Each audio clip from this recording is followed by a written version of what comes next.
Hi students, ഇനി നമ്മൾ പഠിക്കാൻ പോകുന്നത് 6th മൊഡ്യൂളിലെ ലാസ്റ്റ് ടോപ്പിക്കായ VHDLനെ കുറിച്ചിട്ടാണ്. അപ്പോൾ നമുക്ക് സ്റ്റാർട്ട് ചെയ്യാം. VHDL പറയുന്നതിന് മുമ്പായിട്ട് എന്താണ് HDL എന്ന് നമുക്ക് നോക്കാം. HDL stands for hardware description language. ആ വാക്കിൽ തന്നെ ഉണ്ടല്ലേ അതിൻ്റെ അർത്ഥം, ഹാർഡ്വെയർ ഡിസ്ക്രിപ്ഷൻ ലാംഗ്വേജ്. അതായത് ഇപ്പം നമ്മളൊരു ഹാർഡ്വെയർ ഡിസൈൻ ചെയ്ത് കഴിഞ്ഞിട്ട് അത് ഇംപ്ലിമെൻറ്റ് ചെയ്യുന്നതിന് മുമ്പായിട്ട് നമ്മുടെ ഡിസൈനൊക്കെ കറക്റ്റാണോ അല്ലേ എന്ന് അറിയാൻ വേണ്ടിയിട്ട് നമ്മൾ എന്ത് ചെയ്യും, അതിനെ സിമുലേറ്റ് ചെയ്ത് നോക്കും അല്ലേ. അപ്പോൾ അങ്ങനെ ആ സിമുലേഷൻ ചെയ്യാൻ വേണ്ടിയിട്ട് യൂസ് ചെയ്യുന്ന ലാംഗ്വേജാണ് HDL എന്ന് പറയുന്നത്. അതായത് ഹാർഡ്വെയർ ഡിസ്ക്രിപ്ഷൻ ലാംഗ്വേജ് എന്നൊരു പ്രോഗ്രാമിംഗ് ലാംഗ്വേജാണ് that is use to describe, simulate and create hardware like digital circuits. Digital circuits എന്ന് പറഞ്ഞാൽ നമ്മുടെ ICs ഒക്കെ. അപ്പോൾ അതൊക്കെ ഡിസൈൻ ചെയ്യുന്നതിന് മുമ്പായിട്ട് നമുക്ക് സിമുലേറ്റ് ചെയ്ത് കറക്റ്റാണോ അല്ലേ എന്നൊക്കെ നോക്കാൻ വേണ്ടിയിട്ട് യൂസ് ചെയ്യുന്ന പ്രോഗ്രാമിംഗ് ലാംഗ്വേജാണ് ഹാർഡ്വെയർ ഡിസ്ക്രിപ്ഷൻ ലാംഗ്വേജ്. ഇപ്പോൾ കോംപ്ലക്സ് ഡിജിറ്റൽ സർക്യൂട്ട്സൊക്കെ സിമുലേറ്റ് ചെയ്ത് നോക്കാൻ വേണ്ടിയിട്ട് യൂസ് ചെയ്യുന്ന ലാംഗ്വേജാണ് എന്ത്, VHDL എന്ന് പറയുന്നത്. VHDL stands for very high speed integration circuit hardware description ലാംഗ്വേജാണ്. So which is an IEEE standard hardware description language that is used to describe and simulate the behavior of complex digital circuits. ഇനി ഈ VHDL നമുക്ക് എന്തിനൊക്കെ use ചെയ്യാം? It can be used for describing hardware as a modelling language, for simulation of hardware, for early performance estimation of system architecture, for the synthesis of hardware etcetera. അപ്പോൾ എന്തിനൊക്കെ നമുക്ക് VHDL use ചെയ്യാം? ഹാർഡ്വെയറിനെ describe ചെയ്യാൻ വേണ്ടിയിട്ട്, അല്ലെങ്കിൽ simulate ചെയ്യാൻ വേണ്ടിയിട്ട്, അല്ലെങ്കിൽ സിന്തസൈസ് ചെയ്യാൻ വേണ്ടിയിട്ട് നമുക്ക് യൂസ് ചെയ്യാം. പിന്നെ ഒരു മോഡലിംഗ് ലാംഗ്വേജ് ആയിട്ട് യൂസ് ചെയ്യാം, അങ്ങനെ പറയുന്നുണ്ട്. ഇനി what are the advantages and disadvantages of VHDL? Advantages എന്തൊക്കെയാണ് പറയുന്നത്? It provides a flexible design language, it allows better design management, it allows detailed implementations, it supports all CAD tools, it strongly supports code reusability and code sharing. അപ്പോൾ എന്തൊക്കെയാണ് പറയുന്നത്? Detailed ആയിട്ട് നമുക്ക് detailed implementations possible ആണ് ഈ VHDL language വെച്ചിട്ട്. പിന്നെന്താണ്? It allows better design management, അതുപോലെ it provides a flexible design language and എല്ലാതരം CAD ടൂൾസിനെ അത് സപ്പോർട്ട് ചെയ്യും. ആൻഡ് കോഡ് റീയൂസിബിലിറ്റിയും കോഡ് ഷെയറിങ്ങും പോസിബിൾ ആണ് VHDL ലാംഗ്വേജിൽ. ഇനി ഡിസഡ്വാൻറ്റേജസ് എന്തൊക്കെയാണ് പറയുന്നത്? It requires specific knowledge of the structure and syntax of the language. അപ്പോൾ ലാംഗ്വേജിൻ്റെ സ്ട്രക്ചറിനെ പറ്റിയും അതിൻ്റെ സിൻടാക്സിനെ പറ്റിയൊക്കെ നമുക്ക് നല്ലൊരു നോളജ് വേണം. It is more difficult to visualise and troubleshoot a design. ഡിസൈനെ ട്രബിൾ ഷൂട്ട് ചെയ്യാൻ ഭയങ്കര പാടാണ്. പിന്നെ നമുക്ക് ചില VHDL പ്രോഗ്രാംസ് ഒന്നും സിന്തസൈസ് ചെയ്യാൻ പറ്റത്തില്ല. ആൻഡ് VHDL എന്ന് പറയുന്നത് കുറച്ച് it is more difficult to learn. അത് പഠിച്ചെടുക്കാനായിട്ട് കുറച്ച് പാടുമാണ്. അപ്പോൾ ഇതൊക്കെയാണ് VHDLൻ്റെ ഡിസഡ്വാൻറ്റേജസ്. ഇനി എന്താണ്, what are the basic elements of VHDL? ഇപ്പോൾ VHDL ലാംഗ്വേജിൽ നമ്മൾ കോഡ് എഴുതാൻ വേണ്ടിയിട്ട്, അല്ലെങ്കിൽ ആ പ്രോഗ്രാം എഴുതാൻ വേണ്ടിയിട്ട് നമുക്ക് 3 ബേസിക് എലമെൻറ്റ്സുകൾ അറിഞ്ഞിരിക്കണം. എന്തൊക്കെയാണെന്ന് വെച്ചാൽ എൻറ്റിറ്റീസ്, ആർക്കിടെക്ചേഴ്സ് ആൻഡ് കോൺഫിഗറേഷൻസ്. അപ്പോൾ നമുക്ക് ഓരോന്ന് എന്താണെന്ന് നോക്കാം. എൻറ്റിറ്റി എന്ന് പറയുന്നത്, entity refers to the circuit which is to be modelled. അതായത് നമ്മുടെ എന്ത് ടൈപ്പ് സർക്യൂട്ടാണോ നമുക്ക് മോഡൽ ചെയ്യേണ്ടത് അതിനെയാണ് നമ്മൾ എൻറ്റിറ്റി എന്ന് പറയുന്നത്. And it is use to specify the input and output ports of the circuit. നമ്മുടെ സർക്യൂട്ടിൻ്റെ ഇൻപുട്ടും ഔട്ട്പുട്ടും പോർട്സ് സ്പെസിഫൈ ചെയ്യാൻ വേണ്ടിയിട്ടാണ് ഈ എൻറ്റിറ്റി യൂസ് ചെയ്യുന്നത്. അപ്പോൾ എൻറ്റിറ്റി സിമ്പിളായിട്ട് പറയുകയാണെങ്കിൽ നമ്മൾ ഏത് ടൈപ്പ് സർക്യൂട്ടാണ് മോഡൽ ചെയ്യേണ്ടത് അതിനെ നമ്മൾ എൻറ്റിറ്റി എന്ന് വിളിക്കുന്നത്. ആ സർക്യൂട്ടിൻ്റെ ഇൻപുട്ട് ഔട്ട്പുട്ട് പോർട്സിനെ സ്പെസിഫൈ ചെയ്യാനുമാണ് എൻറ്റിറ്റി യൂസ് ചെയ്യുന്നത്. ഇൻപുട്ട് ഔട്ട്പുട്ട് പോർട്സ് എന്ന് പറയുന്നത് എന്തൊക്കെയുണ്ട്, അതിനെ നമ്മൾ എങ്ങനെയാണ് സ്പെസിഫൈ ചെയ്യുന്നതെന്ന് വെച്ചാൽ, ഇൻ എന്ന് പറയുന്നത് it denotes the input port, out എന്ന് പറയുന്നത് ഔട്ട്പുട്ട് പോർട്ട്, ഇൻ ഔട്ട് എന്ന് പറയുന്നത് input output port, and buffer എന്ന് പറയുന്നത് ഒരു ഔട്ട്പുട്ട് പോർട്ട് തന്നെയാണ്. And also it may include a set of generic values that are use to declare the properties of the circuit. ഇപ്പം നമ്മുടെ സർക്യൂട്ടിൻ്റെ ഒരു പർട്ടിക്കുലർ പ്രോപ്പർട്ടി എന്ന് പറഞ്ഞാൽ ഇപ്പം ഡിലേ ടൈം, ഫോർ എക്സാമ്പിൾ സർക്യൂട്ടിൻ്റെ ഡിലേ ടൈം നമുക്ക് സ്പെസിഫൈ ചെയ്യണം. അതിന് നമ്മൾ യൂസ് ചെയ്യുന്ന എന്താണ്, ഈ എൻറ്റിറ്റിയാണ്. ഈ എൻറ്റിറ്റി എന്നുള്ള എലമെൻറ്റ് വെച്ചിട്ടാണ് നമ്മളത് സ്പെസിഫൈ ചെയ്യുന്നത്. അപ്പം എൻറ്റിറ്റി എന്ന് പറയുന്നത് നമ്മുടെ സർക്യൂട്ടിൻ്റെ ഇൻപുട്ട് ഔട്ട്പുട്ട് പോർട്സിനെ സ്പെസിഫൈ ചെയ്യാനും എന്തെങ്കിലും നമുക്ക് ആ സർക്യൂട്ടിൻ്റെ പ്രോപ്പർട്ടീസും ഡിക്ലെയർ ചെയ്യാനും യൂസ് ചെയ്യുന്ന എലമെൻറ്റാണ് എൻറ്റിറ്റി എന്ന് പറയുന്നത്. The following is an example of an entity declaration for an AND gate. അപ്പം ആൻഡ് ഗേറ്റിൻ്റെ എൻറ്റിറ്റി ഡിക്ലറേഷൻ ആണ് ഇതിൽ കാണിച്ചിരിക്കുന്നത്. എൻറ്റിറ്റി ആൻഡ് ഗേറ്റ് ഈസ്, അപ്പം ആദ്യം എൻറ്റിറ്റി എന്ന് എഴുതണം. ആൻഡ് ഗേറ്റ് എന്ന് പറഞ്ഞാൽ എൻറ്റിറ്റി നെയിമാണ്. Is port. എയിൽ എന്താണ് കൊടുത്തേക്കുന്നത്? ഇൻപുട്ട് പോർട്ടായിട്ട് സ്പെസിഫൈ ചെയ്തേക്കുന്നത്. ബി എന്ന് പറയുന്നതും ഇൻപുട്ട് പോർട്ടാണ്. സി ആണ് നമ്മൾ ഔട്ട്പുട്ട് പോർട്ടായിട്ട് കൊടുത്തേക്കുന്നത്. And gate. അപ്പം ഇങ്ങനെയാണ് നമ്മൾ ഒരു ആൻഡ് ഗേറ്റ് സർക്യൂട്ടിൻ്റെ എൻറ്റിറ്റി ഡിക്ലറേഷൻ നമ്മൾ ചെയ്യുന്നത്. ഇനി പോർട്ട് നെയിം എന്ന് പറയുന്നത് എന്താ? It consist of letters, digits അല്ലെങ്കിൽ underscores. Always begin with a letter and case insensitive ആണ്. എപ്പോഴും എന്താ പോർട്ടുകൾ നമ്മൾ മെൻഷൻ ചെയ്യുമ്പോൾ അത് ഒന്നെങ്കിൽ ലെറ്റേഴ്സ് ആണ് അല്ലെങ്കിൽ ഡിജിറ്റ്സുകളാണ്. എപ്പോഴും ലെറ്റർ വെച്ചിട്ട് തന്നെ ആയിരിക്കണം സ്റ്റാർട്ട് ചെയ്യേണ്ടതും. അത് കേസ് ഇൻസെൻസിറ്റീവും ആയിരിക്കും.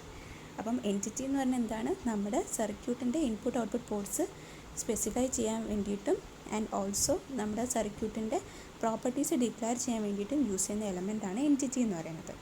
അടുത്ത എന്താണ്? ആർക്കിടെക്ചർ. ആർക്കിടെക്ചർ എന്ന് പറയുന്നതാണ് നമ്മുടെ ഡിസൈൻ്റെ ആക്ച്വൽ ഡിസ്ക്രിപ്ഷനെ സ്പെസിഫൈ ചെയ്യുന്നതാണ് ആർക്കിടെക്ചർ എന്ന് പറയുന്നത്. അതായത് എങ്ങനെയാണ് നമ്മുടെ എൻറ്റിറ്റി പെർഫോം ചെയ്യുന്നത് അല്ലെങ്കിൽ നമ്മുടെ സർക്യൂട്ട് പെർഫോം ചെയ്യുന്നത് അതിനെ എക്സ്പ്ലെയിൻ ചെയ്യാൻ വേണ്ടിയിട്ട് യൂസ് ചെയ്യുന്ന എലമെൻ്റാണ് എന്ത്? ആർക്കിടെക്ചർ എന്ന് പറയുന്നത്. ആർക്കിടെക്ചർ ഡിക്ലറേഷൻ നമ്മളതിൻ്റെ ഫോർമാറ്റ് ഇങ്ങനെയാണ്. ഇപ്പോൾ നമുക്കൊരു എക്സാമ്പിളായിട്ട് എടുക്കാനാണെങ്കിൽ നമ്മൾ ആൻഡ് ഗേറ്റിൻ്റെ എങ്ങനെയാണ് എൻറ്റിറ്റി ഡിക്ലെയർ ചെയ്തതെന്ന് കണ്ടു. അതുപോലെ ആർക്കിടെക്ചറിൻ്റെത് ഇങ്ങനെയാണ് നമ്മൾ ഡിക്ലറേഷൻ ചെയ്യുന്നത്. Architecture synthesis of and gate. ആ സിന്തസിസ് എന്ന് പറയുന്നതാണ് ആർക്കിടെക്ചർ നെയിമാണ്. സിന്തസിസ് ഓഫ് ആൻഡ് ഗേറ്റ് എന്ന് പറയുന്നതാണ് എൻറ്റിറ്റി നെയിം. Is begin. ആ കൺകറൻറ്റ് സ്റ്റേറ്റ്മെൻറ്റ്സ് എന്ന് പറയുന്നത് എന്താണ്? സി എന്ന് പറയുന്നത്, സിയിലോട്ട് എന്താണ് അസൈൻ ചെയ്തേക്കുന്നത്? A and B. അപ്പം ആൻഡ് ഗേറ്റ് എന്ന് പറയുന്നത് ആൻഡ് ഓപ്പറേഷനാണ് ചെയ്യുന്നത്. നമ്മൾ ഇൻപുട്ടായിട്ട് എയും ബിയും കൊടുത്തേക്കുന്നത്, സി ആണ് നമ്മൾ ഔട്ട്പുട്ടായിട്ട് എടുത്തേക്കുന്നത്. അപ്പോൾ സി എന്ന് പറയുന്നത് എന്താണ്? It is nothing but A and B. And end synthesis. ആ സിന്തസിസ് ആണ് നമ്മുടെ ആർക്കിടെക്ചർ നെയിം. അപ്പോൾ ഇങ്ങനെയാണ് നമ്മൾ ആർക്കിടെക്ചർ ഡിക്ലെയർ ചെയ്യുന്നത്. അപ്പോൾ ആർക്കിടെക്ചർ എന്ന് പറയുന്നത് നമ്മുടെ എങ്ങനെയാണ് നമ്മുടെ എൻറ്റിറ്റി ഓപ്പറേറ്റ് ചെയ്യുന്നത് അല്ലെങ്കിൽ എങ്ങനെയാണ് നമ്മുടെ സർക്യൂട്ട് ഓപ്പറേറ്റ് ചെയ്യുന്നത് അതിനെ ഡിസ്ക്രൈബ് ചെയ്യാൻ യൂസ് ചെയ്യുന്ന എലമെൻ്റാണ് ആർക്കിടെക്ചർ എന്ന് പറയുന്നത്. ഇനി കോൺഫിഗറേഷൻ എന്ന് പറയുന്നത് it defines how the design hierarchy is linked together. It is also use to associate architecture with an entity. ആർക്കിടെക്ചറിനെ എൻറ്റിറ്റിനെയും കൂടി കണക്ട് ചെയ്യിപ്പിക്കുന്ന ഒരു എന്താ പറയുക ഒരു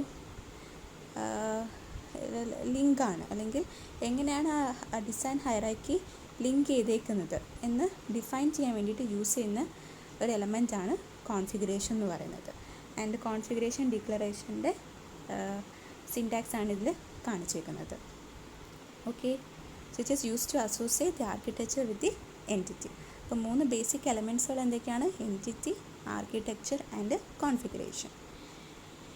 ഇനി types of modelling styles in Vhdl. Modelling styles എന്ന് പറയുന്നത് ഞാൻ പറയും നമ്മുടെ ആർക്കിടെക്ചർ എന്താ ചെയ്യുന്നത്? നമ്മുടെ എൻറ്റിറ്റി അല്ലെങ്കിൽ നമ്മുടെ സർക്യൂട്ട് എങ്ങനെയാണോ പെർഫോം ചെയ്യുന്നത് അതിനെ ഡിസ്ക്രൈബ് ചെയ്യാൻ വേണ്ടി നമ്മൾ ആർക്കിടെക്ചർ യൂസ് ചെയ്യണം. അപ്പം ആ ആർക്കിടെക്ചറെ നമുക്ക് 3 ബേസിക് സ്റ്റൈൽസിൽ നമുക്ക് എഴുതാൻ പറ്റും അല്ലെങ്കിൽ മോഡൽ ചെയ്യാൻ പറ്റും.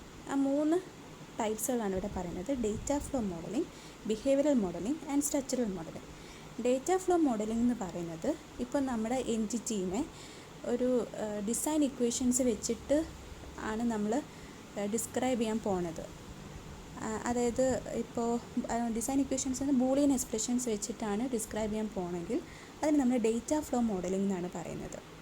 So data flow modeling can be described based on the Boolean expression and it shows how the data flows from input to output. അപ്പോൾ നമ്മുടെ എൻറ്റിറ്റീനെ അല്ലെങ്കിൽ നമ്മുടെ സർക്യൂട്ടിനെ ഡിസൈൻ ഇക്വേഷൻസ് വെച്ചിട്ടാണ് ഡിസ്ക്രൈബ് ചെയ്യുകയാണെങ്കിൽ അതിന് നമ്മൾ ഡേറ്റ ഫ്ലോ മോഡലിംഗ് എന്ന് പറയും.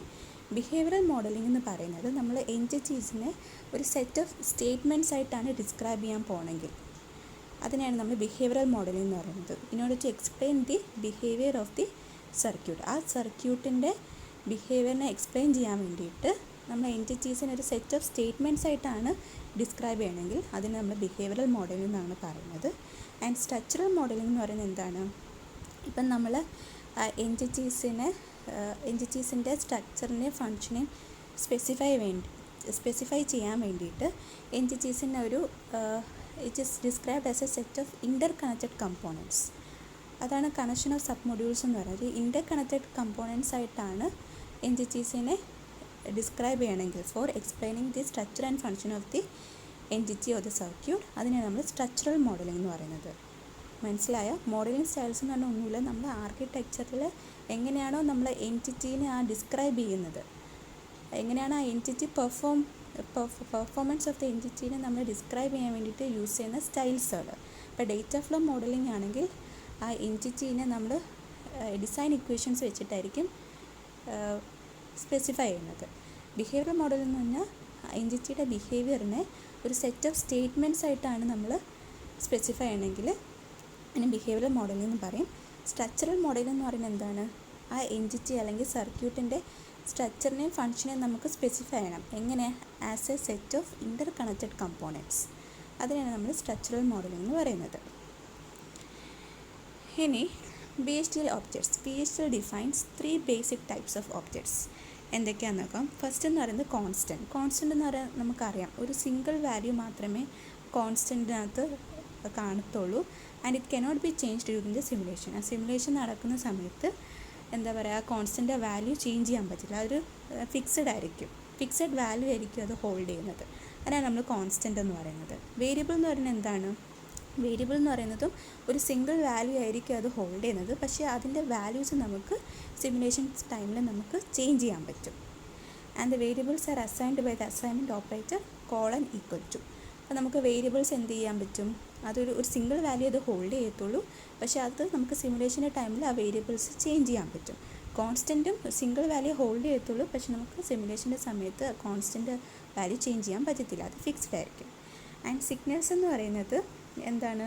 Signals can be declared in architecture and can be used anywhere within the architecture and they are assigned by the assignment operator less than or equal to. അതായത് signal എന്ന് പറയുന്നത് നമ്മളിപ്പോൾ ആർക്കിടെക്ചറിൽ use ചെയ്യുന്നതാണ്. ഞാൻ നേരത്തെ ആ ഒരു ആൻഡ് ഗേറ്റിൻ്റെ ആർക്കിടെക്ചർ ഡിക്ലറേഷൻ ഞാൻ കാണിച്ചു തന്നില്ലേ. സിയിൽ നമ്മൾ അസൈൻ ചെയ്യുന്നത് എ ആൻഡ് ബി. അപ്പോൾ സി അത് കാണിച്ചിരിക്കുന്നത് ഇതെവിടെ നോക്കിക്കേ, സി ഇത് സിമ്പിൾ എന്ന് പറയുന്നത് less than or equal to A and B. അപ്പോൾ സി എന്ന് പറയുന്നൊരു സിഗ്നലാണ്. ആ സിഗ്നലിലോട്ട് വരുന്ന കമാൻഡ് എന്താണ്? എ ആൻഡ് ബി ആണ്. അപ്പോൾ ആ സിഗ്നലിനെ നമ്മൾ റെപ്രസെൻ്റ് ചെയ്യുന്നത് ഇങ്ങനെ ഈ less than or equal to എന്നൊരു സിമ്പിൾ വെച്ചിട്ടാണ് നമ്മൾ റെപ്രസെൻ്റ് ചെയ്യുന്നത്. അപ്പോൾ സിഗ്നൽസ് നമ്മൾ എവിടെ യൂസ് ചെയ്യുന്നത്? ആർക്കിടെക്ചറിലാണ്. And they are assigned by the assignment operator less than or equal to. അപ്പോൾ ഇതാണ് 3 Vhdl ഒബ്ജക്ട്സ് എന്ന് പറയുന്നത്. ഇനി what are the data types used in Vhdl? Data types എന്ന് പറയുന്നത് എന്താണ്? They are nothing but the abstract representation of the stored data. അങ്ങനെ നമ്മൾ ഡേറ്റ ടൈപ്സ് എന്ന് വിളിക്കുന്നത് അല്ലേ. There are the following data types in Vhdl: scalar ടൈപ്സും composite ടൈപ്സും. സ്കെലാർ ടൈപ്സിൽ തന്നെ 4 ടൈപ്പുകളുണ്ട്. ഇൻറ്റിജർ ഡേറ്റ ടൈപ്സ് നമുക്ക് എല്ലാവർക്കും അറിയാം. They're nothing but a set of positive and negative whole numbers അല്ലേ. ഫ്ലോട്ടിംഗ് പോയിൻറ്റ് ഡേറ്റ ടൈപ്സ് എന്ന് പറയുന്നത് എന്താണ്? Set of positive and negative numbers that contains a decimal point. അത് നമുക്ക് എല്ലാവർക്കും അറിയാം. ഇനി എനുമറേഷൻ ഡേറ്റ ടൈപ്പ് എന്ന് പറയുന്നത് a set of user defined values ആയിരിക്കും. എനുമറേഷൻ ഡേറ്റ ടൈപ്സിനകത്ത് എന്തൊക്കെയാണ് ഉള്ളത്? നമ്മൾ ഡിഫൈൻ ചെയ്യുന്ന യൂസർ ഡിഫൈൻഡ് വാല്യൂസ് ആയിരിക്കും.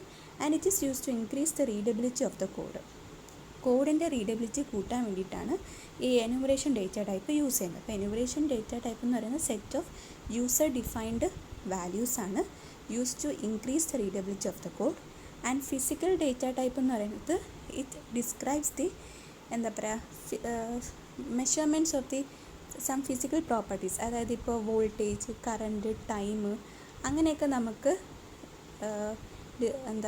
അതിൻ്റെയൊക്കെ മെഷർമെൻ്റൊക്കെ എടുക്കാൻ വേണ്ടിയിട്ട്, മെഷർമെൻറ്റ് വാല്യൂസൊക്കെ എടുക്കാൻ വേണ്ടിയിട്ട് യൂസ് ചെയ്യുന്ന ഡേറ്റ ടൈപ്പാണ് എന്ത്? ഫിസിക്കൽ ഡേറ്റ ടൈപ്പ് എന്ന് പറയുന്നത്. അതായത് ഫിസിക്കലായിട്ടുള്ള മെഷർമെൻറ്റ്സൊക്കെ എടുക്കാൻ വേണ്ടിയിട്ട് യൂസ് ചെയ്യുന്ന ഡേറ്റ ടൈപ്പ്. അതെന്ന് പറഞ്ഞാൽ എന്തായിരിക്കും? It will be in terms of base unit ആയിരിക്കും, അല്ലെങ്കിൽ മൾട്ടിപ്പിൾസ് ഓഫ് ബേസ് യൂണിറ്റ് ആയിരിക്കും. അതാണ് ഫിസിക്കൽ ഡേറ്റ ടൈപ്പ് എന്ന് പറയുന്നത്. അപ്പോൾ ഡേറ്റ ടൈപ്പിലെ ഒരു ഫസ്റ്റ് ടൈപ്പാണ് സ്കെലാർ ടൈപ്പ് എന്ന് പറയുന്നത്. ഇൻറ്റിജർ ടൈപ്പ് എന്ന് പറഞ്ഞാൽ എന്താണ്? Set of positive and negative whole numbers. Floating point എന്ന് പറയുന്നത് set of positive and negative numbers which contains a decimal point. Enumeration എന്ന് പറയുന്നത് set of user defined values ആണ്, which is use to increase readability of the code. പിന്നെ physical measurements like time, voltage, current, അതിൻ്റെയൊക്കെ values measure ചെയ്യാൻ വേണ്ടിയിട്ട് അല്ലെങ്കിൽ അതിൻ്റെയൊക്കെ values describe ചെയ്യാൻ വേണ്ടിയിട്ട് യൂസ് ചെയ്യുന്ന ഡേറ്റ ടൈപ്പാണ് ഫിസിക്കൽ ഡേറ്റ ടൈപ്പ് എന്ന് പറയുന്നത്. ഇനി കോമ്പോസിറ്റ് ടൈപ്സ് എന്ന് പറയുന്നത് it contains A set of എന്താ പറയുക വാല്യൂസ്. കോമ്പോസിറ്റ് ടൈപ്സ് എന്ന് പറയുന്നത് എന്താണ്? It contains A set of values ആണ്. അതിൽ തന്നെ 2 ടൈപ്സ് ഉണ്ട്, അറേസും റെക്കോർഡും. അറേസ് എന്ന് പറഞ്ഞാൽ use to hold multiple values of the same type under a single identifier. Multiple values അറേസിൽ എന്തൊക്കെയാണ് ഹോൾഡ് ചെയ്യുന്നത്? It hold multiple values of the same type. Record എന്ന് പറയുന്നത് use to specify 1 or more elements and each element has a different name and different type. Record എന്ന് പറയുന്നത് nothing but it is use to hold the multiple values of same type as well as of different type. Arrays എന്ന് പറയുന്നത് it is use to hold the multiple values of the same type. അതാണ് arrays എന്ന് പറയുന്നത്. So composite type എന്ന് പറയുന്നത് collection of values ഇങ്ങനെയാണ്, അല്ലെങ്കിൽ set of വാല്യൂസിനാണ് നമ്മൾ കോമ്പോസിറ്റ് ടൈപ്പ് എന്ന് പറയുന്നത്. ഇപ്പോൾ അറേ എന്ന് പറയുന്നത് use to hold multiple values of same type. It's a collection of values of the same type. Record എന്ന് പറയുന്നത് it is a collection of values of same type as well as different type. അതിനാണ് നമ്മൾ record എന്ന് പറയുന്നത്. അപ്പോൾ these are the data types in VHDL. ഇനി നമുക്ക് VHDL operators നോക്കാം. There are the following 4 types of operators. Logical operators എന്തൊക്കെയാണ്? AND, OR, NAND, NOR, XOR, XNOR, NOT. ഇതിനെല്ലാം ലോജിക്കൽ ഓപ്പറേറ്റേഴ്സ് നമ്മൾ യൂസ് ചെയ്യുന്നുണ്ട്. ദെൻ റിലേഷണൽ ഓപ്പറേറ്റേഴ്സ് എന്തൊക്കെയാണ്? Equal to, not equal to, less than, greater than, less than or equal to, greater than or equal to ഒക്കെ use ചെയ്യുന്നുണ്ട്. Arithmetic operators addition, subtraction, multiplication, division, modulus, remainder, absolute value etcetera. And shift operators. Shift operators എന്ന് പറഞ്ഞാൽ എന്താണ്? SLL എന്ന് പറയുന്നത് shift logical left, SRL എന്ന് പറയുന്നത് shift logical right, SLA എന്ന് പറയുന്നത് ഷിഫ്റ്റ് അരിത്മെറ്റിക് ലെഫ്റ്റ്, SRA എന്ന് പറയുന്നത് shift arithmetic right, ROL rotate left, ROR rotate right. അപ്പോൾ these are the various shift operators used in VHDL. അപ്പോൾ അതൊക്കെ ജസ്റ്റ് നിങ്ങൾ നോക്കിയാൽ മതി. അതുപോലെ ഞാൻ എക്സ്പ്ലെയിൻ ചെയ്ത് പോകുന്നില്ല. കാര്യം ലോജിക്കൽ ഓപ്പറേറ്റേഴ്സ് നമ്മൾ C ലാംഗ്വേജിലൊക്കെ യൂസ് ചെയ്യുന്ന ഓപ്പറേറ്റേഴ്സ് തന്നെയാണ്. Logical operators, relational operators, arithmetic operators and shift operators. ഇനി നമുക്ക് ഓരോ പ്രോഗ്രാംസിലോട്ട് കടക്കാം. നമുക്ക് മെയിനായിട്ട് ഈ VHDL വെച്ചിട്ട് ഇംപ്ലിമെൻ്റ് ചെയ്ത് എടുക്കേണ്ടത് and gate, or gate, half adder, full adder. ഈ 4 എണ്ണത്തിൻ്റെയും VHDL കോഡുകളാണ് നിങ്ങൾക്ക് പഠിക്കാനുള്ളത് ഈ മൊഡ്യൂളിൽ. അപ്പോൾ നമുക്ക് ഫസ്റ്റ് നമുക്ക് നോക്കാം implementation of and gate using VHDL. അപ്പോൾ ആൻഡ് ഗേറ്റിൻ്റെ കോഡാണ് ഞാനിവിടെ കാണിച്ചേക്കുന്നത്. VHDL കോഡാണ്. ഈ ഒരു കാര്യം ഞാൻ പറയാൻ വിട്ടുപോയി. VHDL കോഡ് എഴുതുന്നതിന് ഞാൻ പറഞ്ഞു എന്തൊക്കെ വേണം. നമുക്ക് എൻറ്റിറ്റി വേണം, ആർക്കിടെക്ചർ വേണം, പിന്നെ കോൺഫിഗറേഷൻ വേണമെങ്കിൽ കോൺഫിഗറേഷനും വേണം അല്ലേ. അതിന് മുമ്പായിട്ട് നമ്മളെപ്പോഴും ഈ library IEEE use IEEE standard logic 1164 എന്ന് പറഞ്ഞ ആ സംഭവം എല്ലാ VHDL കോഡിലും വേണം. ഈ ലൈബ്രറി IEEE എന്ന് പറഞ്ഞാൽ എന്താണ്? ഇറ്റ് ഈസ് നത്തിങ് ബട്ട് ഇപ്പോൾ നമ്മുടെ ലൈബ്രറി എന്ന് പറയുന്നത് നമ്മളിപ്പോൾ ഇപ്പം ഏതൊരു ലാംഗ്വേജ് എടുത്താലും അതിനൊരു എന്താ പറയുക, ഒരു പ്രീ ഡിഫൈൻഡ് അല്ലെങ്കിൽ ഇൻബിൽഡായിട്ട് നമുക്ക് കുറച്ച് ഫങ്ഷൻസ് അല്ലെങ്കിൽ data types, pre defined data types, അങ്ങനെ കുറച്ച് കാര്യങ്ങൾ കാണുമല്ലോ. അപ്പോൾ അതിനെ സ്പെസിഫൈ ചെയ്യാൻ വേണ്ടിയിട്ട് യൂസ് ചെയ്യുന്ന ഒരു ടേമാണ് അല്ലെങ്കിൽ പറയുന്നതാണ് ലൈബ്രറി എന്ന് പറയുന്നത്. ആൻഡ് IEEE സ്റ്റാൻഡേർഡ് ലോജിക് 1164 എന്ന് പറയുന്നത് ഈ ലൈബ്രറിയുടെ പാക്കേജിനെയാണ് അത് ഡിസ്ക്രൈബ് ചെയ്യുന്നത്. പാക്കേജ് എന്ന് പറയുന്നത് it consist of A set of user defined data types and sub programmes. നമ്മുടെ സബ് പ്രോഗ്രാംസിനെയും ഡേറ്റ ടൈപ്സിനെയൊക്കെ ഡിസ്ക്രൈബ് ചെയ്യാൻ വേണ്ടിയിട്ട് യൂസ് ചെയ്യുന്ന ഒരു സംഭവമാണ് പാക്കേജ് എന്ന് പറയുന്നത്. അപ്പോൾ ഒന്നുമില്ല, VHDL കോഡ് നമ്മൾ ആദ്യം എഴുതുമ്പോൾ ഈ 2 സംഭവങ്ങൾ എപ്പോഴും നമ്മൾ എഴുതണം. അതെന്ന് പറയുന്നത് എന്താ പറയുക, ഒരു സ്റ്റാൻഡേർഡ് കോഡാണ് library IEEE and IEEE standard logic എന്ന് പറയുന്നത്. മനസ്സിലായി. ഇപ്പോൾ നമ്മൾ സി പ്രോഗ്രാമിലൊക്കെ hash include STD dot H നമ്മൾ ഏത് പ്രോഗ്രാം ഇതിനു മുമ്പ് അത് കമ്പൽസറി ആയിട്ട് നമ്മൾ എഴുതത്തില്ല. അതുപോലെ നമ്മൾ VHDL ലാംഗ്വേജ് എഴുതാൻ വേണ്ടിയിട്ട് ഈ ലൈബ്രറി IEEE സ്റ്റാൻഡേർഡ് ലോജിക് 1164 എന്ന് നമ്മൾ എല്ലാ പ്രോഗ്രാമിനും നമ്മളത് സ്റ്റാർട്ടിങ്ങിൽ എഴുതും. ആ ലൈബ്രറി ഉദ്ദേശിക്കുന്നത് എന്താണ്, ഇപ്പം ഇൻബിൽഡ് ആയിട്ടുള്ള ഫങ്ഷൻസിനെയും ഡേറ്റ ടൈപ്സിനെയും അങ്ങനെയൊക്കെ ഡിസ്ക്രൈബ് ചെയ്യാൻ വേണ്ടിയിട്ട് അതിനാണ് ലൈബ്രറി ശരിക്കും പറഞ്ഞാൽ യൂസ് ചെയ്യുന്നത്. ആൻഡ് IEEE സ്റ്റാൻഡേർഡ് ലോജിക് എന്ന് പറഞ്ഞാൽ അതിൻ്റെ കറസ്പോണ്ടിങ് പാക്കേജിനെയാണ് അത് സ്പെസിഫൈ ചെയ്യുന്നത്. ഓക്കെ, ആൻഡ് അത് രണ്ട് നമ്മൾ എഴുതി. അത് കഴിഞ്ഞിട്ട് നമ്മളെന്താ എൻറ്റിറ്റി പാർട്ട് നമ്മൾ ഡിക്ലെയർ ചെയ്യണം. എൻറ്റിറ്റി പാർട്ട് നമ്മളെങ്ങനെയാണ് ഡിക്ലെയർ ചെയ്യുന്നത്? അത് എൻറ്റിറ്റി എന്ന് എഴുതണം. ആൻഡ് എൻറ്റിറ്റി നെയിം ഇവിടെ കൊടുത്തേക്കുന്നത് and1 എന്നാണ്. അപ്പം അത് എൻറ്റിറ്റി എന്ന് എഴുതി, എൻറ്റിറ്റി നെയിമായി and1 is എന്ന് കൊടുത്തു. ആൻഡ് അടുത്ത് എന്താണ്, നമ്മൾ പോർട്ടുകൾ സ്പെസിഫൈ ആണ്. പോർട്ട് എന്താണ്, XY ആണ് നമ്മൾ ഇൻപുട്ട് ബിറ്റായിട്ട് കൊടുത്തിരിക്കുന്നത്, Z ആയിട്ടാണ് നമ്മൾ ഔട്ട്പുട്ട് ബിറ്റായിട്ട് കൊടുത്തിരിക്കുന്നത്. and1 ഇങ്ങനെയാണ് നമ്മൾ എൻറ്റിറ്റി ഡിക്ലെയർ ചെയ്യുന്നത്. ഇനി അടുത്ത പോർഷൻ എന്താണ്, ആർക്കിടെക്ചർ. അതായത് ഈ ആൻഡ് ഗേറ്റ് എങ്ങനെയാണ് വർക്ക് ചെയ്യുന്നത്, അതാണ് നമ്മൾ ആർക്കിടെക്ചറിൻ്റെ പാർട്ടിൽ നമ്മൾ ഡിസ്ക്രൈബ് ചെയ്യുന്നത്. ആർക്കിടെക്ചറിൽ എന്താണ്, വിരാട് ഓഫ് and1. ഇത് ആർക്കിടെക്ചറിൻ്റെ നെയിം ജസ്റ്റ് അവർ കൊടുത്തേക്കുന്നതാണ്. അപ്പോൾ നെയിം നമുക്ക് എന്ത് വേണമെങ്കിലും കൊടുക്കാം. ഇതിൽ കൊടുത്തേക്കുന്നത് വിരാട് എന്നൊരു നെയിമാണ് കൊടുത്തേക്കുന്നത്. വിരാട് ഓഫ് and1 എന്ന് പറഞ്ഞാൽ നമ്മുടെ എൻറ്റിറ്റി നെയിമാണ്. അപ്പോൾ നിങ്ങൾ ആർക്കിടെക്ചറിൻ്റെ ഡിക്ലറേഷൻ എടുത്ത് നോക്കുമ്പോൾ അതിൻ്റെ സിൻടാക്സ് നമുക്ക് മനസ്സിലാവും. ബിഗിൻ Z എന്ന് പറയുന്നത് എന്താണ്, X and Y, and end Virat എന്ന് പറയുന്നത് നമ്മൾ ആർക്കിടെക്ചർ നെയിമാണ്. അപ്പോൾ ആൻഡ് ഗേറ്റ് VHDL കോഡ് വെച്ചിട്ട് ഇംപ്ലിമെൻറ്റ് ചെയ്യുന്നത് എങ്ങനെയാണ്, ആദ്യം നമ്മൾ എൻറ്റിറ്റി ഡിക്ലെയർ ചെയ്തു, ആർക്കിടെക്ചർ കൊടുത്തു, ആൻഡ് എൻഡും കൊടുത്തു. അത്രേ ഉള്ളൂ. ഇനി അടുത്ത് എന്താണ്, implementation of or gate using VHDL or gate എങ്ങനെയാണ് ഇംപ്ലിമെൻറ്റ് ചെയ്യണമെന്ന് നോക്കാം. ഇവിടെ നമ്മൾ ഫസ്റ്റ് എന്താണ്, ആ ലൈബ്രറി പാർട്ടും പാക്കേജ് പാർട്ടും ഡിക്ലെയർ ചെയ്തു.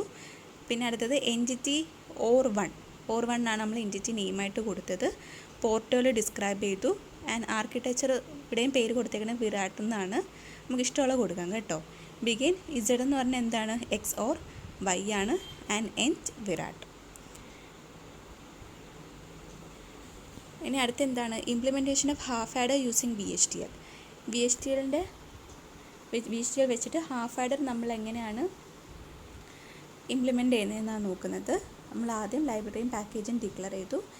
എൻറ്റിറ്റി ഹാഫ് ആഡറാണ് നമ്മൾ എൻറ്റിറ്റി നെയിമായിട്ട് കൊടുത്തേക്കുന്നത്. പോർട്ട് നമ്മളെങ്ങനെ ഡിസ്ക്രൈബ് ചെയ്തേക്കുന്നത്, Aയും B ആണ് ഇൻപുട്ട് ബിറ്റായിട്ട് കൊടുത്തേക്കുന്നത്. ആൻഡ് സം ക്യാരി ആയിട്ടാണ് നമ്മൾ ഔട്ട്പുട്ട് ബിറ്റായിട്ട് കൊടുത്തേക്കുന്നത്. And end half adder. പിന്നെ architecture data of half adder, ഈ ഡേറ്റയാണ് നമ്മൾ ആർക്കിടെക്ചറിൻ്റെ നെയിമായിട്ട് കൊടുത്തേക്കുന്നത്. അതിലെങ്ങനെയാണ്, സം എന്ന് പറയുന്നത് എന്താണ്, ഹാഫ് ആഡറിൽ A XOR B ആണല്ലേ. ആൻഡ് ക്യാരി എന്ന് പറയുന്നത് A and B ആണ്. അപ്പോൾ അത് നമ്മൾ കൊടുത്തു. സം എന്ന് പറയുന്നത് A XOR B ആണ്, ക്യാരി എന്ന് പറയുന്നത് A and B ആണ്, ആൻഡ് എൻഡ് ഡേറ്റ.